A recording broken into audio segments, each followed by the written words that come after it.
আসসালামু আলাইকুম। আজকে বাংলাদেশ শ্রীলঙ্কার প্রথম টেস্টের পঞ্চম দিনের খেলা শুরু হবে বাংলাদেশ সময় সকাল 10টায়। বাংলাদেশ প্রথম ইনিংসে 495 রান করে 2 সেঞ্চুরির বিনিময়ে। জবাবে শ্রীলঙ্কা তাদের প্রথম ইনিংস 485 রান করে অল আউট হয়।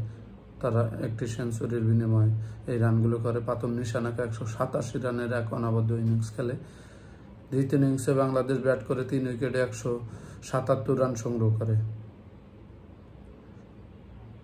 বাংলাদেশ প্রথম ইনিংসে 10 রানের লিড পেয়েছিল। দিনের বিকালে ব্যাটিং করে 177 রানে তাদের চতুর্থ দিনের খেলা শেষ হয়। পঞ্চম দিনের খেলা বাংলাদেশের হাতে আছে আরও 7 উইকেট, 187 রানের সম্ভবত লিড বাংলাদেশ নিয়েছে, দিয়েছে শ্রীলঙ্কাকে। এবং ক্রিজে আছে 2 অভিজ্ঞ ক্রিকেটার এবং প্রথম ইনিংসের 2 সেঞ্চুরিয়ান মুশফিকুর রহিম 22 রান নিয়ে এবং নাজমুল হোসেন শান্ত 56 রান নিয়ে ক্রিজে আছে। আজকে তারা মাঠে নামবে।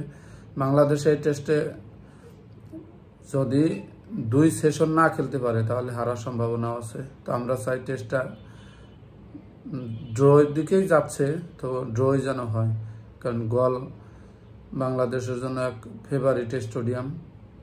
আর বাংলাদেশ এই স্টেডিয়ামে বরাবর ভালোই যতগুলো টেস্ট খেলেছে এর ফলাফল খারাপ না ভালো। এই টেস্টে আশরাফুলের 190 রানিং ইনিংস আছে এবং মুশফিকুর রহিমের ডাবল সেঞ্চুরি আছে। এই টেস্টে বাংলাদেশ এই মাঠে একটি টেস্ট জয় করেছিল। তো ওভারঅল হিসাব করলে বাংলাদেশের এই স্টেডিয়ামটা লাকি ভেন্যু। এখন এই টেস্টটা কি হয় বলা যাইতেছে না।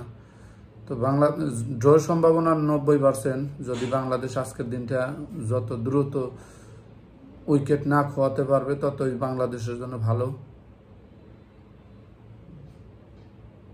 মুশফিকুর রহিম এবং নাজমুল হোসেন শান্ত তাদের উপরেই ভরসা এখন।